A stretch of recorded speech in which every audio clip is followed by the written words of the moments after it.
UGC 2026 কি হয়, ইয়াৰ নতুন নিয়মবিলাক কি, আৰু ইয়াৰ ওপৰত বহুতে ৰেল বনাই আছে। যিখিনি জেনেৰেল ল'ৰা ছোৱালী আছে সেইখিনি বনাইছে যে আমাক দমন কৰিবৰ কাৰণে ইউজিচিয়ে নতুন নিয়ম আনিব লগা হৈছে। আৰু বাকী এছ টি অ' বি চিৰ ল'ৰা ছোৱালীখিনিক কেনেকুৱা কি প্ৰাধান্য দিছে, বা ধৰি লওক যি নেকি এছ টি অ' বি চিৰ ল'ৰা ছোৱালীখিনি ধৰি লওক বহুতে মানে হেপ্পী হৈছে। তো আমি কথা পাতিম আৰু ইউজিচি কি হয় মেইন কথা পাতিম, ঠিক আছে। Let's start the video'.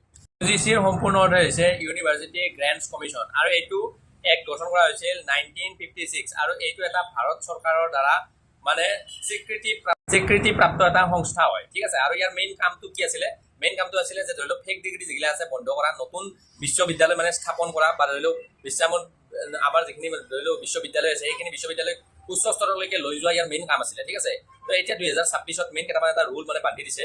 বিশেষ কৰি এই ৰুলটো বান্ধিছে কিয়, যে 2020 পৰা 2024 ভিতৰত বা 2018 পৰা 2024 ভিতৰত মানে ধৰি লওক মানুহৰ মাজত ভেদাভেদটো বহুত বাঢ়ি গৈছে। কেনেকুৱা যে কলেজতো মানে ধৰি লওক যিখিনি কাষ্ট এছ টি অ' বি চি বা নিম্ন কাষ্টৰ যিখিনি মানে ধৰি লওক ল'ৰা ছোৱালী আছে সেইখিনিৰ লগত বোলে জেনেৰেল কাষ্টৰ ল'ৰা ছোৱালীৰ ভেদাভেদটো বাঢ়ি গৈছে, আৰু বিশেষ কৰি মানে সিহঁতক মানে ডমিনেট কৰে কিবা কৰে, মানে এইবিলাক মানে কুৱেশ্যন আছে আৰু চৰকাৰৰ। তো তাৰ কাৰণে চৰকাৰে মানে ধৰি লওক এইখিনি বস্তু মানে সিহঁতক মানে সুৰক্ষা দিয়াৰ কাৰণে এইটো নিয়ম বনাইছে। আৰু নিয়মটো এনেকুৱা বহুত কঠিন নিয়ম হয়, কেনেকুৱা মানে কলেজৰ ভিতৰতে মানে ধৰি লওক একো সংস্থা বনাব, ঠিক আছে। মই প্ৰথমৰ পৰা নিয়মকেইটা পঢ়ি দিম, ঠিক আছে। কি এক নম্বৰতে হৈছে প্ৰত্যেকখন বিশ্ববিদ্যালয় বা কলেজতে কি থাকিব, ইকুৱেল অপৰচুনিটি চেণ্টাৰ, অৰ্থাৎ তাৰমানে EOC চেণ্টাৰ এটা থাকিব। আৰু সেই চেণ্টাৰটোত আপোনালোকে মানে অভিযোগ কৰিব পাৰিব, যদি এছ টি অ' বি চিৰ ল'ৰা ছোৱালী হয়, কিবা যদি কোনোবা যদি ডমিনেট কৰাৰ কাৰণে কিবা যদি দম দিয়ে বা ধৰি লওক কিবা কৰে, ঠিক তেনেকুৱা মানে চেণ্টাৰ এটা থাকিব। 2 নম্বৰ কথা, সেই চেণ্টাৰটোত আকৌ কমিটি থাকিব, আৰু সেই কমিটিৰ মেইন মানে চেয়াৰমেন হিচাপে হয়তো কলেজৰ প্ৰিন্সিপালো থাকিব পাৰে, ঠিক আছে। নেক্সট কথা, তাতে মানে ধৰি লওক বিশেষ কৰি সদস্যবিলাকে ধ্যান ৰাখিব এছ টি অ' বি চি বা PWD যিখিনি বিকলাংগ মানে ল'ৰা ছোৱালী আছে সেইসকলক মানে ধৰি লওক ৰখা হ'ব, ঠিক আছে। তাত জেনেৰেল ল'ৰা ছোৱালী মানে কাম নাই আৰু। 3 নম্বৰতে ইকুইটি স্কোৱাড বা ইকুইটি এম্বাছাডৰ নিয়োগ কৰিব লাগিব, আৰু ইহঁতে কি কৰিব, কেম্পাছৰ ভিতৰত মানে আগতীয়াকৈ লক্ষ্য কৰি থাকো যে কোনোবাই কাৰোবাক কিবা কৈছে নেকি, মানে ইহঁতে মানে চিনাক্ত কৰিব, ঠিক আছে, সন্দেহযুক্ত মানুহক। নম্বৰ নিয়মটো হৈছে ইয়াক মানে 24/7 খোলা ৰাখিব লাগিব, ঠিক আছে।